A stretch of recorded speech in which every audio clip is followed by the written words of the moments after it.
This news is brought to you by Bhushan Jewellers, Solan. Solan को नगर निगम बनाने के फैसले से किसान नाखुश दिखाई दे रहे हैं। पंचायत सेरी के किसानों का कहना है कि नगर निगम बनने से उन्हें कोई मुनाफा नहीं होगा। उनका कहना है कि उनकी आजीविका खेती पर ही निर्भर है। उन्हें पंचायत से सरकार के विभिन्न योजनाओं के तहत काफी फायदा मिला है, लेकिन सोलन के नगर निगम बनने से वे इन योजनाओं से वंचित हो जाएंगे। साथ ही टैक्स का भार भी किसान नहीं सह पाएंगे।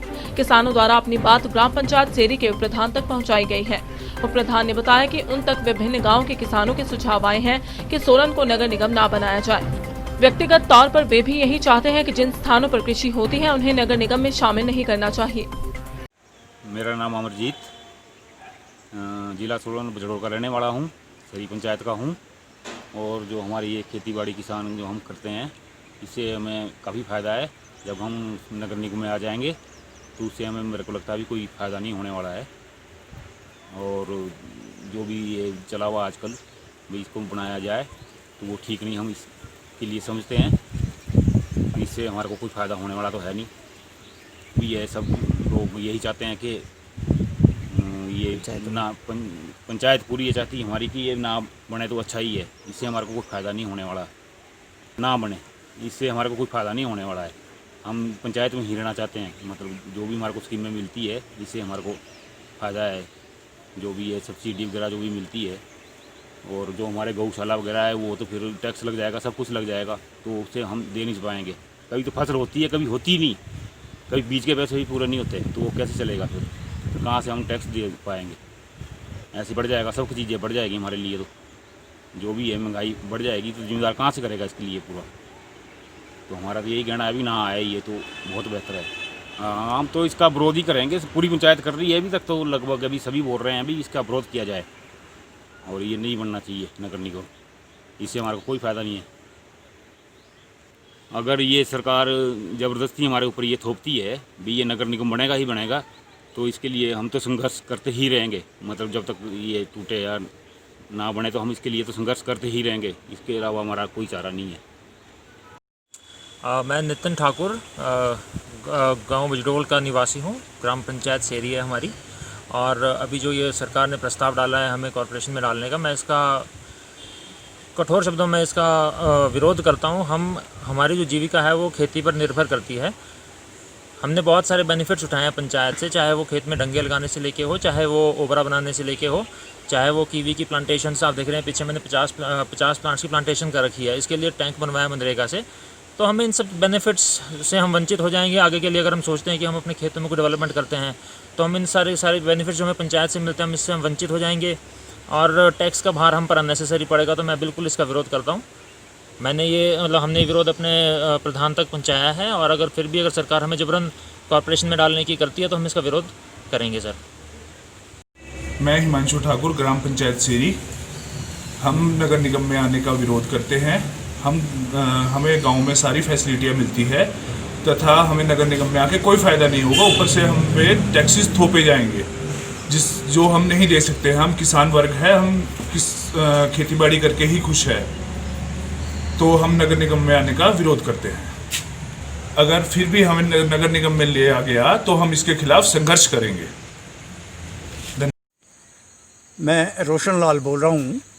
हमारे को नगर निगम में कोई फ़ायदा नहीं है। हमारे को गांव में जो है हमारा जो सारा जीवन है वो सिर्फ जिम्मेदारी पे या पशुपालन के से है। अब वहाँ पर तो टैक्स ही टैक्स लगेगा, हमारे से क्या मिलेगा? आबादी वाली जगह तो ठीक है, हमारी आबादी भी नहीं है इतनी कि भाई हमारे को ज़रूरी नगर निगम में लिया जाए, और ना हमारे कोई बाहर से हैं ऐसे।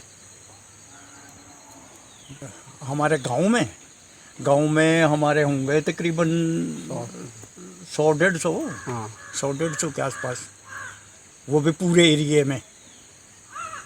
अब ये 150 बीघे से ज़्यादा ज़मीन है। अगर गांव के ही लोग रहते हैं तो मतलब गांव के उसमें निर्भर है, जिम्मेदारी पे ही। अब शहर में जाके हमारे को क्या फ़ायदा है?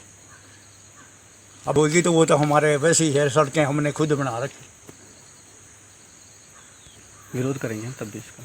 चलो, विरोध की बात ये है कि हम तो ये चाहते हैं, हम सरकार के साथ हैं, पर सरकार देखे कि भाई क्या है। एक तरफ तो सरकार बोलती है कि भाई जिम्मेदारा करो, और दूसरी तरफ बोलती है सरकार के भी हाँ तुम्हारी ज़मीनें ही ख़त्म हो जाए, तुम्हारे को टैक्स ही टैक्स देने पड़ जाए, तब क्या फ़ायदा है। अब डंगर चराने हमने कहाँ चगाएंगे हम, उस पर टैक्स ही लगना। वैसे भी जंगल वालों ने वैसे घासनी में बूटे लगा दिए, चारों तरफ एक ही चीज़ हो रही है कि सरकार ही कर रही है जो कुछ कर रही है, और सरकार का तो मानना भी पड़ता है, वो बात दूसरी है। पर सरकार को हम ये रिक्वेस्ट है हमारी कि भाई जिम्मेदार जो हैं, जो जिम्मेदारा करते हैं, अगर कुछ गांव ऐसे हैं जो बिल्कुल ख़त्म हो गए तो उनको ले लो बेशक, उसमें हम नहीं बोलते। अब जो हमारे आसपास जो गांव हैं जो शहर के उसमें आ गए उनको ले लो, उन्होंने जिम्मेदारा करना ही नहीं जब। बाकी तो अब ये है कि भाई सरकार की मर्ज़ी है, सरकार जो करेगी वही होएगा। पर हम ये ज़रूर बोलते हैं कि ऐसा नहीं करना चाहिए। ये सुझाव है हमारा कि भाई आबादी वाली जगह लो, बाकी जो इतनी जगह है उसको ज़मींदारे में खेत ले करके क्या करेंगे, घासनी ले करके क्या करेंगे। या फिर ये कानून है इसमें कि जी हम एक्वायर कर सकते हैं ज़बरदस्ती, हम यहाँ पर ये बनाएंगे वो बनाएंगे, तो वो अलग चीज़ है। तो फिर इसका मतलब निकालने वाली बात है ना कि भाई निकाल दो, ज़मींदारों को कट दो या ज़मींदारा करना छड़ दो। वर्मा, उप प्रधान ग्राम पंचायत सेरी।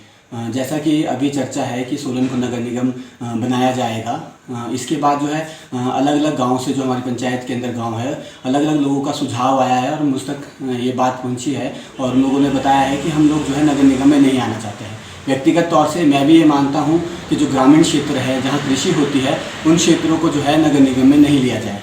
उसका कई कारण हैं। पहले तो जो रूरल डेवलपमेंट की जितनी भी स्कीम्स हैं उन स्कीम से हम लोग बाहर हो जाते हैं। मनरेगा जैसी बड़ी स्कीम जिसने पूरे देश के अंदर 100 दिन का रोज़गार जो है कानून के तौर पे लोगों को दिया है, वो स्कीम जो है ख़त्म हो जाएगी। मनरेगा से बहुत तरह का जो है डेवलपमेंट गाँव के क्षेत्र के अंदर होता है। जब हम उससे बाहर हो जाएंगे तो ग्रामीणों को बहुत ज़्यादा नुकसान होगा। इसके साथ साथ अगर आप हमारी पंचायत को देखेंगे तो बहुत सालों से हम लोगों ने अपनी पंचायत के अंदर पर्यावरण की दृष्टि से भी जो पेड़ पौधे हैं, खेती बाड़ी है, उसको बचा के रखा है। बहुत ज़्यादा संख्या के अंदर पेड़ पौधे हैं। अगर ये निगम के अंदर जाता है तो ऑब्वियसली जो है टैक्स का जो भार है वो लोगों के ऊपर आएगा और कृषि से वो इतना ज़्यादा टैक्स जो है वो सरकार को नहीं दे पाएगी। अगर वो टैक्स नहीं दे पाएंगे तो आने वाले समय में उन लोगों को जो है अपनी ज़मीनें बेचनी पड़ेगी। इसके साथ साथ पशुपालन भी एक बहुत बड़ा कार्य जो है हमारे गाँवों के अंदर होता है। अगर जो हम नगर निगम में चले जाएंगे तो जो बहुत सारी चिरान है हमारी, जो जिसको श्यामलात भूमि बोलते हैं, उस भूमि के ऊपर भी जो हमारा गाँव ग्रामीणों का अधिकार है वो अधिकार खत्म हो जाएगा। जब से हम लोग पंचायत के अंदर आए हैं पिछले 3-4 साल के अंदर हमने लगातार जो है नगर निगम में आने का विरोध किया है। हम जो है नगर निगम में नहीं आना चाहते हैं। इसके हमारे वैलिड कारण है जिसको हम कई बार बोल चुके हैं। हम ग्राम सभाओं के प्रस्ताव जो है वो जिला प्रशासन के पास भी दे चुके हैं कि अगर हम लोगों को नगर निगम के अंदर लिया जाएगा तो हम लोग जो है प्रशासन के खिलाफ और सरकार के खिलाफ जो है किसानों को एकजुट करते हुए बड़ा आंदोलन करेंगे। और हम लोग सड़कों पर उतरने से भी जो नहीं डरेंगे, क्योंकि सरकार का जो रवैया है वो तानाशाही ये रवैया है। वो एक तरफा जो है वो पंचायतों को एक तरफा जो थोप रहे हैं और पंचायतों को जो है बिना उनकी परमिशन से, बिना उनसे बातचीत किए हुए, बिना ग्रामीणों से बातचीत किए हुए वो शहर के अंदर उसको ले जाना चाहते हैं। तो हम लोग शुरू से ही जो है नगर निगम में आने का विरोध करते हैं। आप नगर निगम बनाइए, हम लोगों को इससे दिक्कत नहीं है, पर जो शहर है उस शहर को ही नगर निगम का दर्जा दीजिए।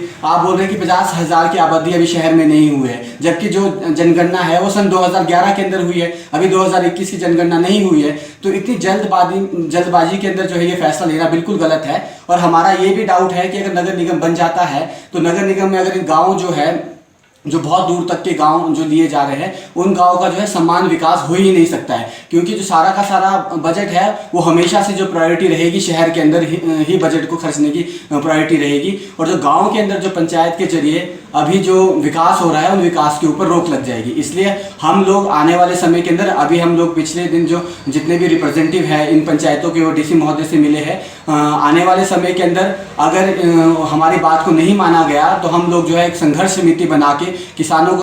दिव्य हिमाचल टीवी के लिए सोलन से प्रदीप भाटिया के साथ मोहिनी सूद की रिपोर्ट। पारंपरिक व आधुनिक आभूषणों को लेकर प्रदेश में ब्रांड बन चुका भूषण ज्वेलर्स सोलन अपने ग्राहकों के लिए विस्तृत रेंज उपलब्ध करवा रहा है। भूषण समूह लगातार 50 वर्षों से विभिन्न क्षेत्रों में अपनी सेवाएं दे रहा है और मात्र 5 वर्षों में ही आभूषणों की दुनिया में अपनी पहचान कायम कर चुका यह शोरूम अपने बेहतरीन डिजाइन के लिए ग्राहकों की पहली पसंद बन गया है। आभूषण चाहे सोने के हो या फिर हीरे व चांदी के, इनके डिजाइन का कोई सानी नहीं है। वैरायटी, विश्वसनीयता और ग्राहकों की उम्मीदों पर खरा उतरने का संकल्प लिए यह ब्रांड निरंतर सफलता के नए आयाम स्थापित कर रहा है। भूषण ज्वेलर्स के एमडी विनय गुप्ता का कहना है कि न्यू वैरायटी, न्यूनतम मेकिंग चार्जेस, ढेरों उपहार व शोरूम में अपनेपन का एहसास हमें अन्य ब्रांड से जुदा करता है। इसी वजह से आज हम ग्राहकों के दिलों पर राज कर रहे हैं। तो अगर आप भी आभूषण खरीदना चाहते हैं तो चले आइए आज ही भूषण ज्वेलर्स सोलन।